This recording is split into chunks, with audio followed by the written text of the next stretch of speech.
요한복음 7장 1절에서 5절 말씀 교동하시고 마지막 절은 같이 읽겠습니다.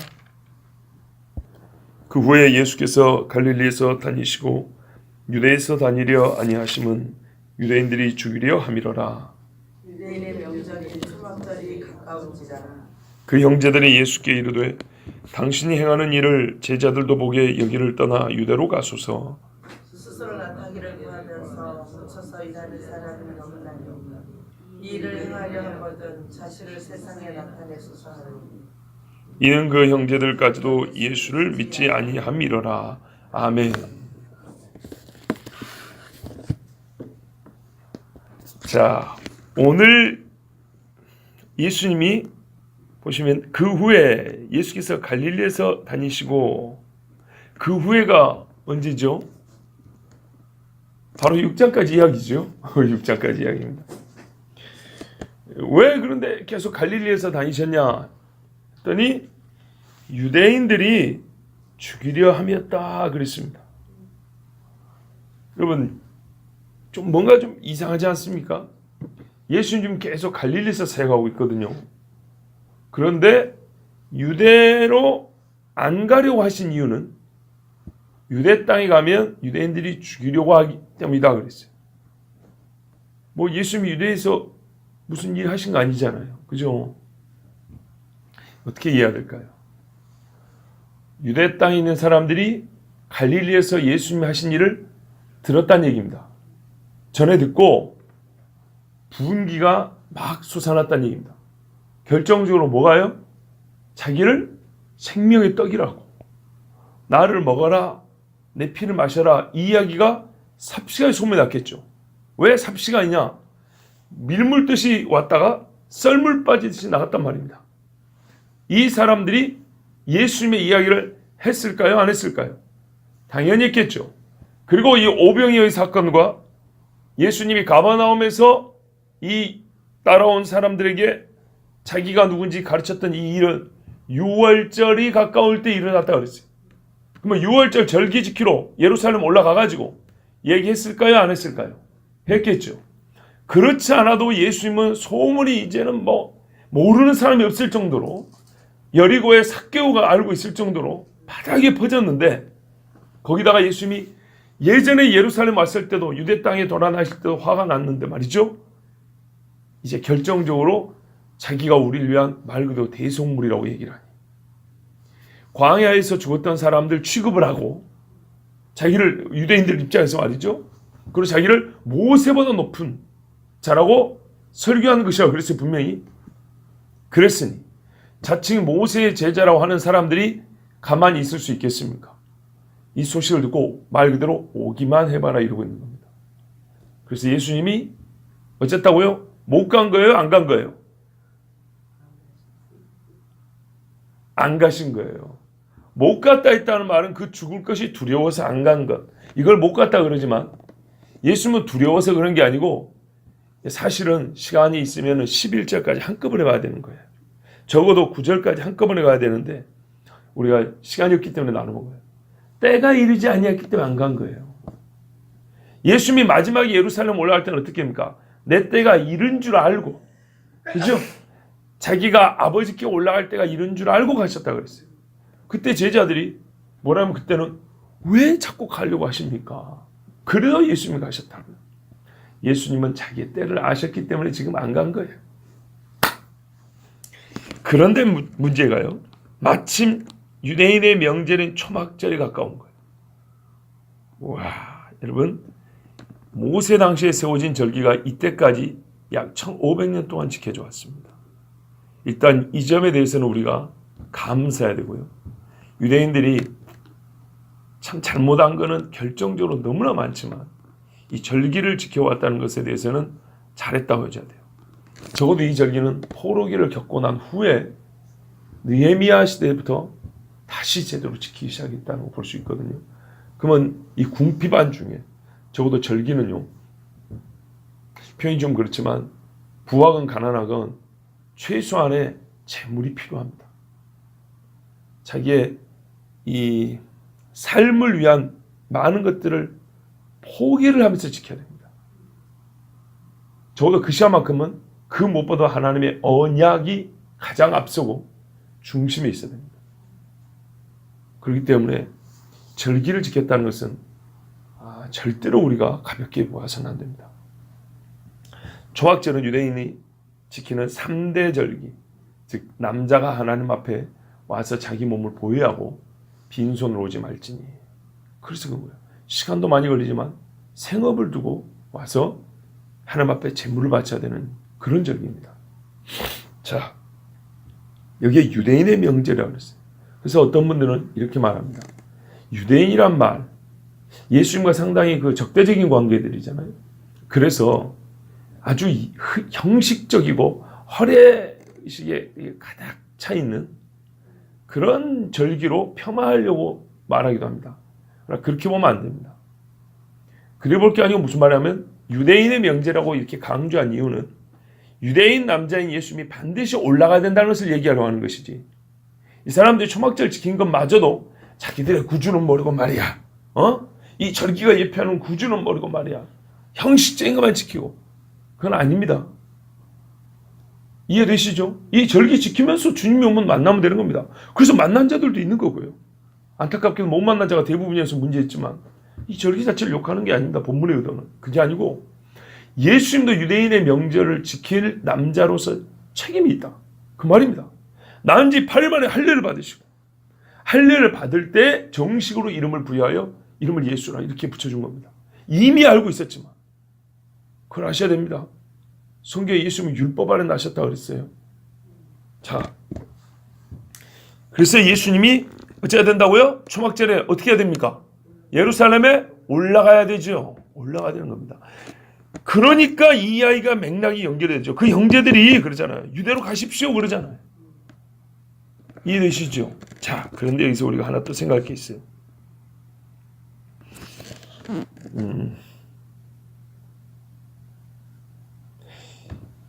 오병이어는 언제 그 일이 있었죠? 6월절이죠. 여기 지금 초막절이죠. 그러면 1절에 그 후에 그랬으니까 지금 시간이 어느 정도 지났다는 얘기인가요? 6월절부터 초막절까지 약 6개월입니다. 우리 달력을 하면 보통 6월절은 3월 중후반입니다. 초막절은 9월 후반입니다. 그러면 예수님이 오병이어 사건을 일으킨 후에 갈릴리에서 6개월 사역을 더 했다는 얘기입니다. 자, 이것도 우리가 기억하고 본문을 읽어야 됩니다. 그러니까 어떤 의미에서는 갈릴리에서 정치 않게 사역을 했고, 이 형제들이 말하면 유대로 가라 그러잖아요. 그러면 그 말의 근거 중에 하나는 충분하게 갈릴리에서 했지 않았소? 이렇게 볼 수 있다는 얘기입니다. 즉 다르게 말하면 형제들이 예수님께 하는 말은 전혀 합당하지 않은 말이 아니고 나름대로 일리 있는 말로 들을 수 있다는 얘기입니다. 그런데 문제는 성경이 5절에 뭐라 그래요? 예수를 믿지 아니함이라고 해석하고 결론을 내버렸어요. 그러면 형제들이 6개월 동안, 물론 그 이전도 있었지만 최소한 오병이어 이후부터 6개월 동안 예수님과 함께 있었으나 믿지 아니했다는 고발이면서 동시에 이들이 예수님께 유대로 올라가려는 이유는 우리가 받은 은혜를 저들에게도 나눠주소서라는 게 아니라 그 반대, 여전히 유대인들이 예수님을 미워하고 죽이려 한다는 것을 오히려 말이죠, 알고도, 그렇죠? 예수님에 대한 뭔가 그리 좋지 않은 마음이 있다는 것을 더 짐작해 볼 수 있는 겁니다. 6개월 동안 당신의 그 큰 은혜를 저들에게 나눠주소서라는 그런 마음을 갖고 있었던 게 아니라 예수님의 은혜를 6개월 동안 받으면 받을수록 어쨌다고요? 믿지 아니하고 조금 관여해서 말하면 저 멀리 있는 유대인들하고 별로 다를 바 없는 마음을 가지고 있었다는 것. 그걸 우리가 알 수 있습니다. 왜냐? 성경이 5절에 말하면 그 형제들까지도 예수를 믿지 아니함이로라 라고 말했기 때문에 우리는 이들의 믿음 없음을 근거해서 이들의 말을 판단해야 되는 겁니다. 그리 봤을 때는 지난 6개월 동안 예수님이 놀았냐? 전혀 그렇지 않거든요. 그럼 그 6개월 동안에 그 이전도 그렇지만 오병이 이후 특별히 자기 자신을 완전히 드러낸 그 이후 이 형제들이 그 말씀을 받지 않았다면 받았으면 완전히 주님을 위하여 목숨을 걸지만 결정적인 말씀에 받지 않았다면 등을 돌리고 와서 다시는 다니지 않은 사람처럼 실상 마음은 그렇다고 볼 수 있는 겁니다. 자, 그래서 초막절이 가까웠을 때 예수님이 지금 유대인들이 죽이려 해서 유대 땅으로 가지 않으신 줄 알면서도 형제들은 초막절을 핑계하여, 그렇죠, 유대인 남자니까 초막절을 핑계하여 우리 가는 길에 같이 갑시다 라고 하면서 예수님께 가자고 얘기를 합니다. 근데 그 이유가 두 가지 있습니다. 첫 번째 보세요. 3절에 당신이 행하는 일을 제자들도 보게 여기를 떠나 유대로 가소서 그랬어요.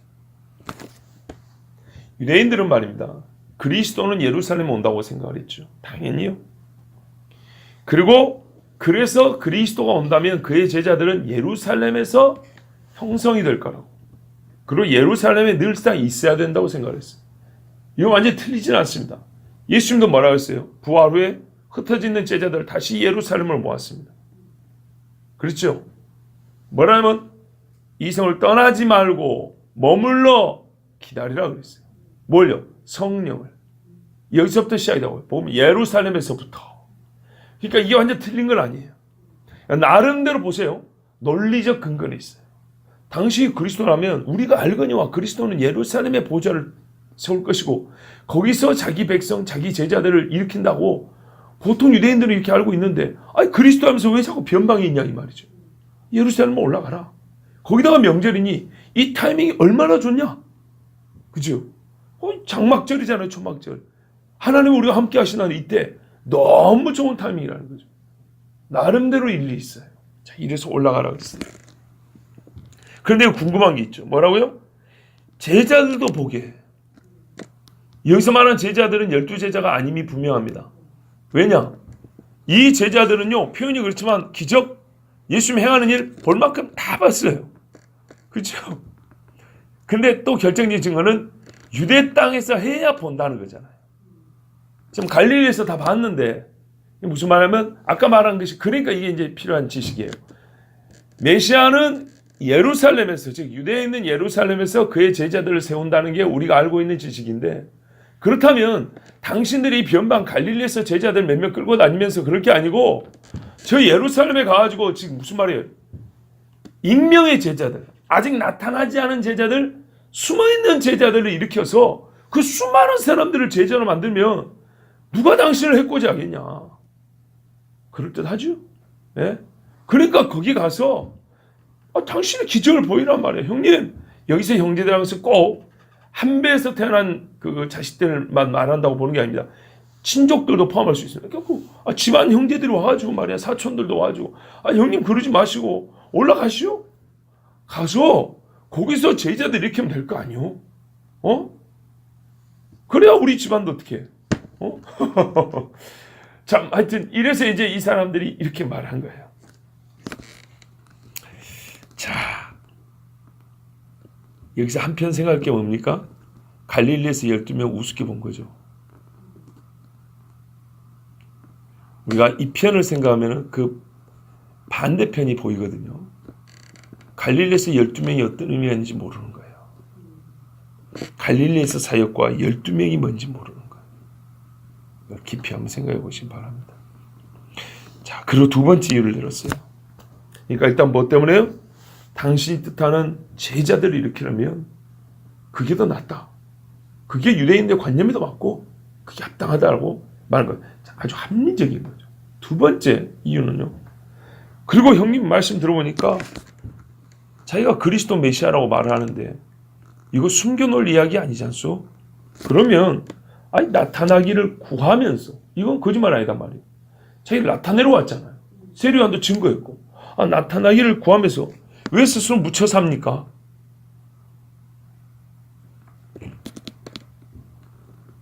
누가 나를 전혀 알지 못하는 데서 왜 나를 알지 못하냐고 책망 안 한 게 아니고 형님은 계속 보니까 왜 그리스도인 나를 모르냐고 막 그러시더만. 그러면 더 나타날 수 있도록 사람 앞에 드러내야지. 설교도 그러더만. 뭐라고?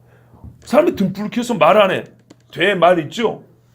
바켓스 같은 거 이 속에다 든데 어디 있어? 등경유에 대해서 이렇게 비치게 해야지. 이 말이 히 타고 다니는 말이 아니고요. 이 우리 그 비를 재는 거라고 되나요? 예, 되에 말할 때 그 말을 말하는 거. 한 말을 예, 되는 그 용기를 말하는 거. 거기다 너 그렇게 덮는지 않나요? 쉽게 말해 바켓스 덮다 이렇게 하는다는 거죠. 그러면 다른 사람한테는 그 작은 등불마저도 저 위에 올려놓고 빛으로 해놓고 스스로 세상의 빛이라고 그렇게 여기는 분이 어떻게 이 총구석에 묻혀 있단 말입니까? 올라가십시오. 이렇게 얘기한 거예요. 와, 그럴듯하지 않으세요? 맞아요. 이 일을 행하려 하거든. 그러니까 자기를 드러내고 뭐 하죠? 나타나기를 구한다면, 그래서 지금까지 여러 기적을 행했다면 자신을 세상에 진짜로 나타내소서. 갈릴리도 세상인데 그러니까 작은 거죠. 예? 저 넓은 데 가서 많은 사람들이 있는 데서 나타나라 이 말이에요. 자, 이게 우리가 보통 말하는 출세를 위한 것이라면 맞는 말입니다. 사람이 그냥 인정을 받는 것이 목적이라면 맞는 말입니다. 솔직히 말해서 이러한 권면이나 권고에 잘못이 있다고 말하기 좀 어렵습니다. 우리 일반적 상식으로 말이죠. 이게 뭐가 잘못입니까? 예수님이 이런 뜻을 세우지 않은 것도 아니잖아요. 그렇지 않습니까? 그리고 이전에 유대 땅에 안 갔냐? 처음부터 안 간다 그래요. 그것도 아니잖아요. 다녀오셨잖아요, 유대 땅에. 거기서도 제자 일으킨 거 맞잖아요. 그런데 왜 지금 여기 있냐는 거죠. 그리고 들어보니까 자기를 드러내려고 정말 여러 가지 사람한테 맞아 죽을 각오라고 말씀하시더니, 근데 왜 그게 지리적 지역적 차등을 둘 이유가 어디 있어요? 예루살렘 가셔야지. 거기다 절기인데. 충분히 이 형제들의 말은 논리적이며 합리적이며 근거 있는 말입니다. 그리고요, 겉듣기, 저는 겉보기로 겉듣기라는데, 겉듣기로는 자기 형제인 예수님을 위하여 하는 말로 들립니다. 5절이 없었다냐. 그리고 그 다음에 예수님이 해주신 답변이 없었다. 우리는 답변은 내일 듣습니다. 그런데 일단 5절을 통해서 이 사람들의 말이 사실 진실되지 않은 말, 양심을 속인 말이었음을 우리가 여기서 깨달아야 됩니다. 지금까지 우리는 이 형제들의 말 뜻이 무엇인지는 충분히 알았습니다. 의도가 문제입니다. 성경은 말 뜻을 우리에게 확실히 보여주려는 것보다는 의도를 말해주는 겁니다. 어떻게 해요? 믿음이 없다는 이 말을 통해서 과연 믿음이 없을 경우에는 이 그럴듯한 말이 어떻게 이해가 돼야 되는가? 믿음 문제를 언급하지 않았다면 우리 일상에서 충분히 있을 수 있는 얘기예요. 그렇지 않아요? 그런데 충분히 상식적으로 가능한 이야기지만 왜 이 이야기가 그 의도를 파악해 볼 만한 이야기가 되는 거 하니? 믿음이 없다고 말했기 때문에, 예수님을 전혀 믿지 않았다고 말했기 때문에 우리는 그 의도를 파악하는데 이제 본문을 통해서 묵상해 봐야 되고 하나님 주신 메시지를 생각해 봐야 됩니다. 분명히 유대인들은 예수님을 죽이고자 했다 그랬습니다. 그렇죠. 그렇다면 형제들이 그냥 예수님 보고 유대로 올라가란 말은 죽으라 소리입니다. 그런데 이 말이 납득할 만하고 합리적이라는 얘기는 이렇게 하면 안 죽을 수 있다는 겁니다. 가서 기적을 행하는데 누가 죽이겠냐고요. 이해되시죠? 이 형제들의 말의 요지에는요, 말씀에 대한 이야기가 없어요. 그렇죠? 말을 하면 죽어. 근데 말씀 그거 좀 나중에 하고 기적을 행하란 말이에요. 기적을. 유대인들이 어찌 계속 말은 듣기 싫고 하늘에서 내려오는 불 좀 떨어뜨려 봐. 그럼 우리가 믿을게. 엘리야 그랬잖아. 그러면은 엘리야 정도로 믿어주지. 이 말했단 말이에요. 예수님 말해요. 더 이상 표적에 해당하는 기적은 너에게 줄 필요가 없다. 요나의 표적으로 충분하다 그랬죠. 그렇죠. 그래서 오히려 예수님이 마지막 예루살렘 올라갔고, 지금 물론 그때는 아니지만 설교가 대부분이에요. 인간적으로 보면 죽을 구실을 계속 만들어내는 거 있었어. 이 형제들의 말에 우리가 이거를 발견할 수 있어야 돼요. 이들은요, 기적을 요구했어요. 그렇기 때문에 죽지 않게 하려는 것으로 보일 수도 있어요. 그렇기 때문에 동시에 믿음이 없다는 얘기예요. 핵심은 왜 죽이려 했냐면 말씀 때문이었어요. 기적 때문이 아니라. 그러니까 이게 양면이에요. 우리가 둘 다 취할 수 있으면 좋은데 둘 중에 하나를 취할 때는 더욱 중요한 걸 취해야 되죠. 더 우리를 살릴 수 있는 걸 취해야 되겠죠. 이 형제들의 말은 봐봐 형님 기적 행할 때는 다 따랐다고. 근데 쓸데없는 얘기를 하니까는 죽이려고 그러잖아. 근데 우리도 같은 형제지만으로서 당신이 잘 되면 우리도 좋잖아. 지금 저 죽이려고 하는 사람들 가가지고 멋지게 한번 보여주라니까. 이게 마귀의 속셈이지 뭐예요. 그죠? 멋지게 보여주면 그 양반도 죽이겠어?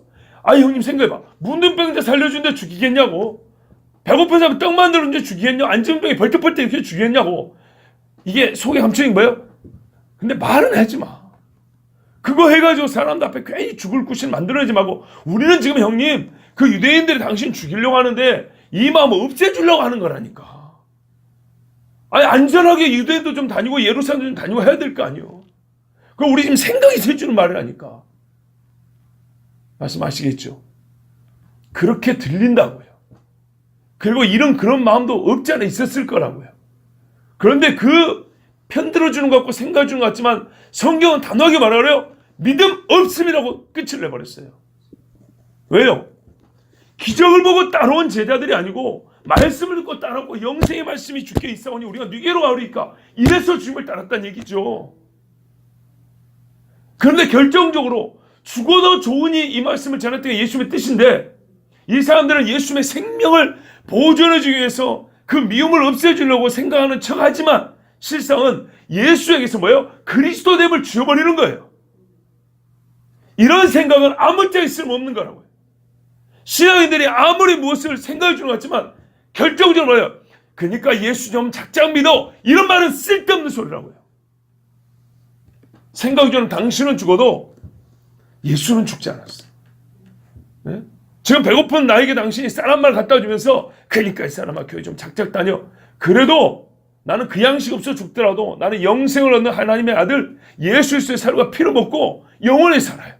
이런 신앙이 있어야 되는데 매우 세속적이고 인간적인 오늘날 우리의 마음과 다 우리 마음 근처로 이 세대의 마음과 하나 다를 바 없는 믿음이 없는 사람은 마음이 똑같은 거예요. 믿음이 있는 사람도 똑같은 마음이고 믿음이 없는 사람도 똑같은 마음이에요. 이게 첫째로 믿음이 없다는 증거예요. 이 말을 예수님이 들을 필요가 없는 증거예요. 그런데 예수님이 뒤에 뭐 올라갑니다. 이 말 때문에 올라간 거 아니에요. 예수님 가가지고 막 기적을 막 밥 먹듯이 행하지 않아요. 우리가 잘 알다시피 올라가서 대표적인 한 사건이 뭡니까? 현장에서 가늠하다 죽을 뻔한 여인 살려준 거예요. 그리고 자기를 계속 선포해요. 우리가 잘 알아. 에고임이 나는 뭐뭐다 나는 뭐뭐다 나는 뭐뭐다. 거의 이설교하는 거예요. 꼭 맞아 죽기 좋은 소리 하는 거예요. 그랬더니 뭐라 그래요? 진짜로 맞아 죽게 됐어요. 그러고 나서 유대를 잠시 떠났어요. 그런데 누가 죽었대요? 나사로가 죽었대요. 그래서 좀 기다렸다가 다시 유대로 가자 하니까 그때 제자들이 선생님 11장 8절에 보면 선생님 아니 우리 얼마 전에 유대 갔다 맞아 죽을 뻔했잖아요. 근데 왜 죽으러 가십니까? 그때 예수님이 그러잖아요. 때가 아직 나지 않냐. 항상 이 때가 중요해요. 아직 죽을 때 아니야. 지금은 그들에게 내가 진짜 비침을 보여줄 절호의 찬스 하나님 주신 기회다. 하나님의 영광을 위하여 이때 그죠? 나사로 앞에 그러잖아요. 아버지의 영광을 위한다. 그래서 나사로를 살려준다고요. 그래서 더 미움을 받게 됐어요. 그러나 뭐예요? 그때는 손을 댈 수가 없었어요. 죽은 자를 살리는데 어떻게 손을 대냔 말이에요. 그리고 그것이 예수님의 부활에 대한 결정적인 암시이기도 했어요. 자, 하여튼 예수님은 이들의 말을 듣지 않았습니다. 그리고 이들은 이들의 말을 따라서 올라간 게 아니고 때를 따라 올라갔다는 거 우리가 아셔야 됩니다. 또 생각할 게 있습니다. 그 형제들까지도 예수를 믿지 아니하므로라. 아까 한 가지 믿지 않은 이유를 말했지만 이 말의 내용에서 그들이 한 말의 내용에서 알게 됐지만 이제는 예수님의 답변을 통해서 이들이 믿음 없다는 알 수 있어요. 내일 우리가 읽을 말씀인데 사실 내일은 때를 좀 더 깊이 묵상하기 위해서 오늘은 예수님이 이 하신 말씀을 그냥 한번 읽어보고 이 형제들의 믿음 없음을 드러내는 증거로 예수님의 말씀을 한번 보도록 하겠습니다. 예수님이 그랬죠. 내 때는 아직 이르지 아니하였다 그랬어요. 뭐 예수님이 지금 형제들에게 가르쳐주는 말은 때에 관한 문제죠. 그죠? 6절에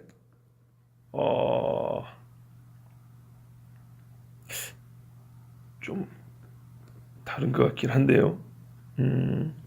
그러므로 맞죠? 이는 그랬죠? 이는 이 말이 우리가 좀 더 쉽게 번역을 하면 그러므로입니다. 그러므로는 논리적 결론입니다. 그렇죠? 논리적 결론. 형제들이 이렇게 앞에 얘기를 했기 때문에 그들이 믿음이 없다라는 걸 말하는 것인데 그것을 성경은 사람의 속을 알고 있기 때문에 우리에게 말을 이렇게 해주지만 우리는 그 증거를 아까 말씀드린 대로 형제들의 말 안에서는 딱히 찾아내기가 어렵다고 그랬습니다.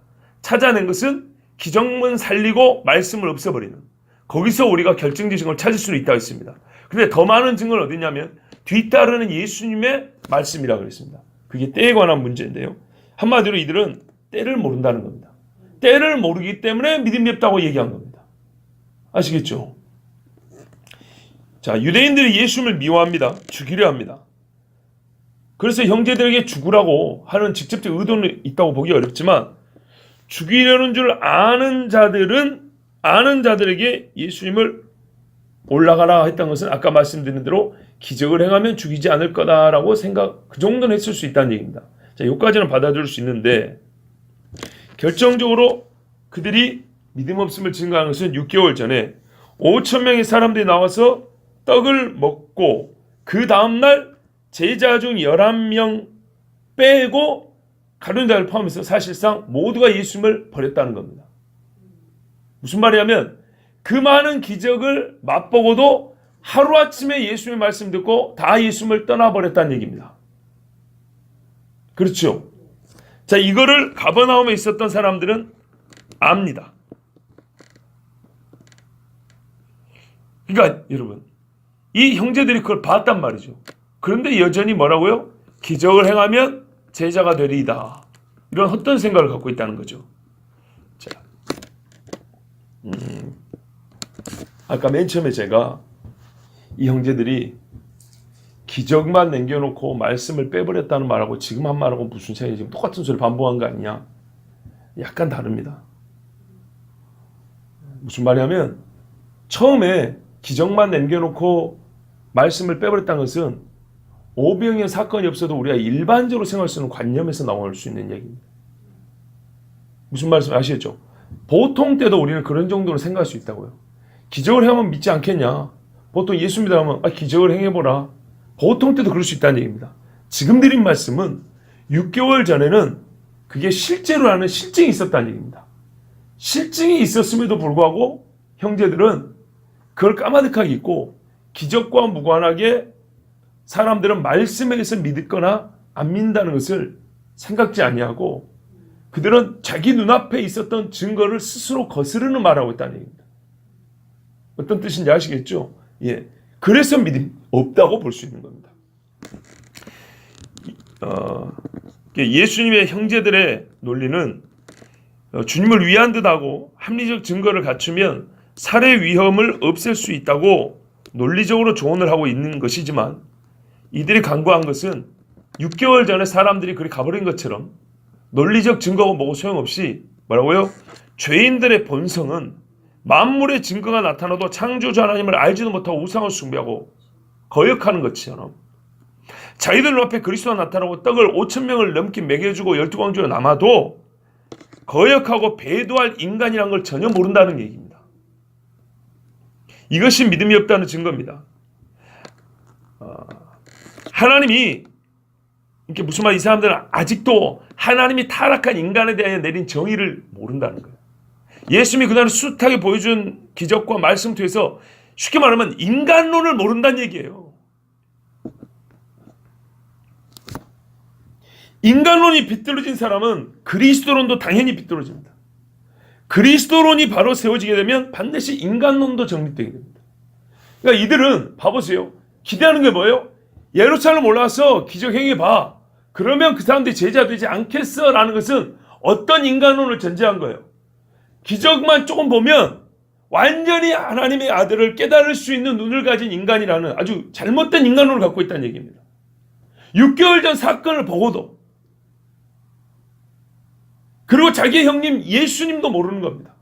성육신의 하나님은 뭐냐면 전혀 그런 문제에 관심이 없고 결국에는 나를 믿느냐 안 믿느냐는 나의 말, 이 메시지 지금 믿음의 내용인데 떡에 믿음을 주는 게 아니고 예수님의 말씀에 믿음이 형성되기도 하지만 그게 믿음의 내용이란 말이죠. 예수님에 대해서도 아무것도 모른다는 얘기입니다. 인간론과 그리스도론이 다 삐뚤어졌다는 얘기입니다. 형제들의 속마음을 이제 조금 더 리얼하게 말해볼까요? 이 모른다는 말은 무슨 말이냐면 이런 뜻이기도 합니다. 이제 갈릴리를 그만 떠나시죠. 보세요.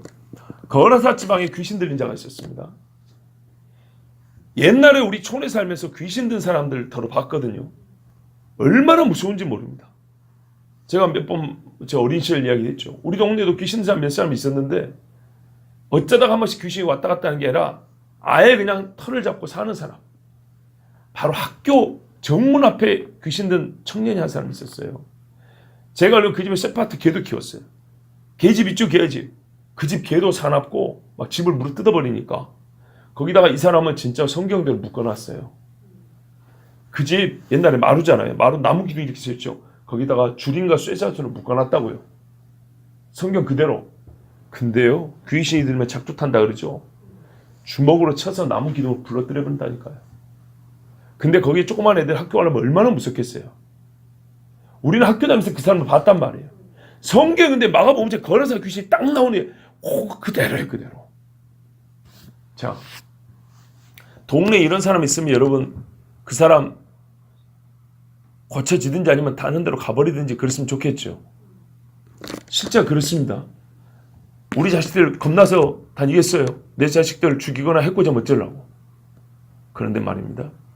예수님이 그 사람을 고쳐줬더니 뭐라 그래요? 주여 우리를 떠나소서 그랬다. 죄를 회개해서 그런 게 아니고요. 당신이 여기서 이럴 게 없다고. 왜입니까? 돼지가 2,000마리 죽어버렸거든요. 봐보세요.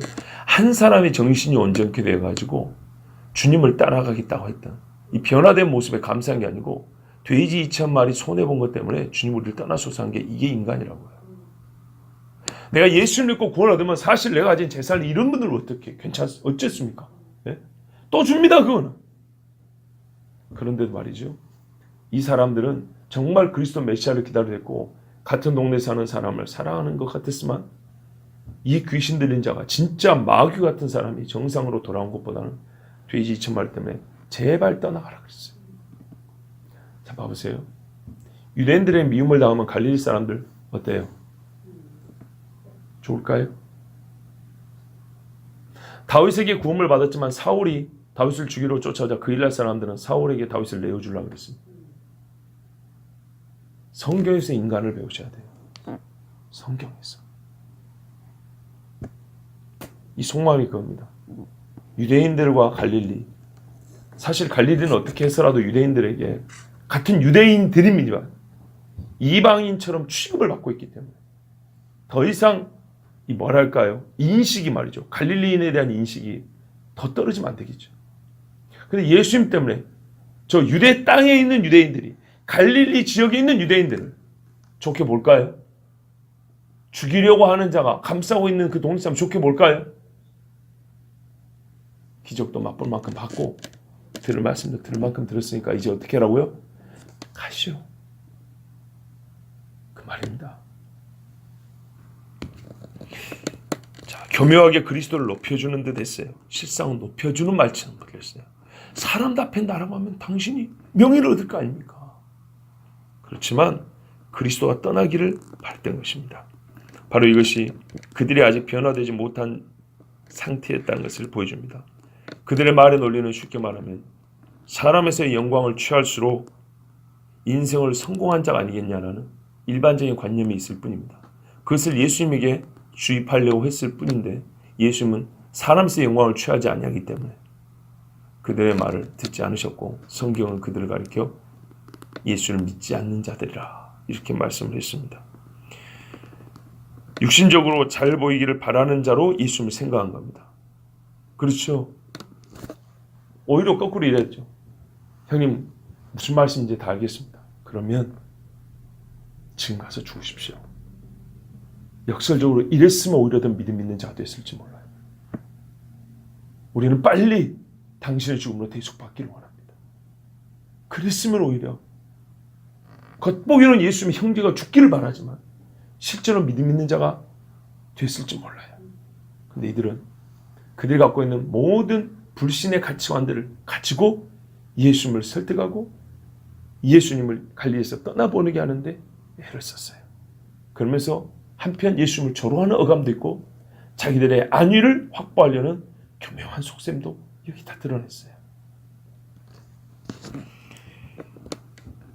그리스도의 명예를 구하는 듯 우리가 하나님의 영광을 위하여 하나님의 영광을 위하여 그렇지만 실제로는 사람이 사람에서의 영광을 취하고 그 가치관을 버리지 않은 상태에서 그리스도를 위하는 듯한 발언을 할 때가 제법 많다는 것. 그 형제들 중에도 그런 자들이 있다는 것. 우리가 절대로 간과해서는 안 됩니다. 성경은 말합니다. 처음부터 믿지 않는 자가 아니라 배도자라고 말합니다. 이것이 바로 예수님의 형제들이 예수님을 그리스도와 주로 믿지 않았다는 성경 말씀에 대한 우리의 이해입니다. 주 예수님이 높아지기를 바라는 마음은 모든 그리스도인의 소원 중에 하나입니다. 우리가 천국 가길 바라는 것처럼 정말 내가 믿는 나의 주님이 높아지기를 바라는 것. 그렇죠? 소원입니다. 그렇지만 여러분 겉듣기에 같은 뜻을 담은 듯 하지만 정말 주님이 높아지셔서 이런 겉듣기로는 같은 뜻을 담은 듯 하지만 실상은 주님을 내 곁에서 떠나시게 하고자 하거나 나의 영광을 더하고자 하는 의도가 담겨 있다면 이 사람은 역시 그리스도를 믿지 않는 자입니다. 또는 이렇게 표현해도 될 거예요. 설 믿는 자입니다. 진실로 예수님의 진리를 믿고 진리의 주님이여 우리의 구원자 되신 주 예수 그리스도의 영광을 받기를 바란다면 여러분 이 형제들처럼 이렇게 말할 것이 아니라 제가 의도적 강조를 한 것입니다. 아까 말씀드린 대로 차라리 이렇게 말해야 되는 겁니다. 지금 우리의 죄가 너무 커서 감당이 어려우니 나를 위하여 죽어주소서. 차라리 그게 더 나을 뻔했습니다. 이제 우리는 이미 돌아가시고 부활하시고 다시 오실 주님을 기다리기 때문에 우리는 어떻게 해야 되냐면 선생님 유대 땅으로 올라와서 영광을 얻어서 할 게 아니고 내가 주와 함께 고난당하기를 각오했습니다.